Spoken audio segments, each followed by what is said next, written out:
Topilastovy ankafaliana indray no erana aminao amin'ity takarivany asabotsy mahafinaritra ity anasananao ihany koa anaraka hatramin'ny farany ny fampalalam-baovao eto amin'ny fahitalavitra ma-TV trangam-piarahamonina maromaro no entina amintsika isan'izany ny ahitrano teny Andorany fotsy teny nitarika resabe samihafa izy iny tamin'ity tontolo andro ity akoatra izay sabotsy ny andro tsy adinony mitondra antsika ny sehatra ny sosialisy samihafa may omaly alina ary ny trano fonenan'ny mpanao politika andriamatoa Alain Ramaroson teny Andorany fotsy teny avy hatrany dia anaraka ny sary mirakitra izay isika. Ny rehitra ny trano fonenan'ny mpanorina ny antoko masters Alain Ramaroson eny Andorany fotsy sy 900 trano sy ny fanaka no kilan'ny afo. Tsy mbola voafaritra ny antony nisian'ny firehetana ny efitrano fatorian'ny filohan'ny masters no ny andohan'ny afo omaly alina tokony tamin'ny folora sasany ny hitatra amin'ny efitra hafa ary tany amin'ny roa maraina voavoafeny afo araka nambaran'ireo nanatry maso. Tokotokony tamin'ny folora sasany alina nanomboka nisy le afo zany dia no fahatany moa niezaka ny antson'ny pompier zany satria ty faritra Trimondrano dia pompier teo Tanjombato aloha zany natsoina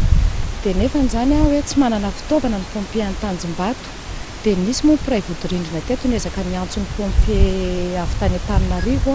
afaka adondroa tonga ny pompier avy any Antananarivo dia tsy nisy indray ny bouche d'incendie dia lasa indray zany mandeha makany Antananarivo le mitatitra rano. Tokotokony tany amin'ny roa maraina tany moa zany dia maty ny afo.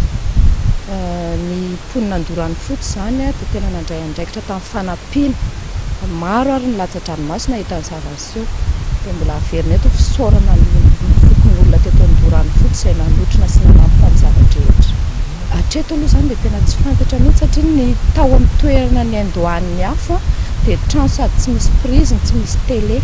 efitrano fandriana mbola mijery télé zany ny président ao amin'ny efitrano président ilay izy fa izy tsy mbola tao fa mbola mijery télé any amin'ny efitra hafa dia teo zany nahita ny avy aty ambadika zany hoe misy afo mirehatra dia taitra sy nioraka zany dia izay ny antony nampatonga anazy ny azakazaka nandeha niezaka nandeha hiditra mono ny afo eo amin'ny 700 ny entana rehetra sy ny trano zany misy. Tsy nisy ny naratra na ny ainana fohy tao anatin'ny firehetan'ny trano fonenan'ny filoha mpanorina ny masters no sady CST teo aloha Alain Ramaroson misokatra amin'izao fotoana izao ny fanadihadiana mikasika ity raharaha ity.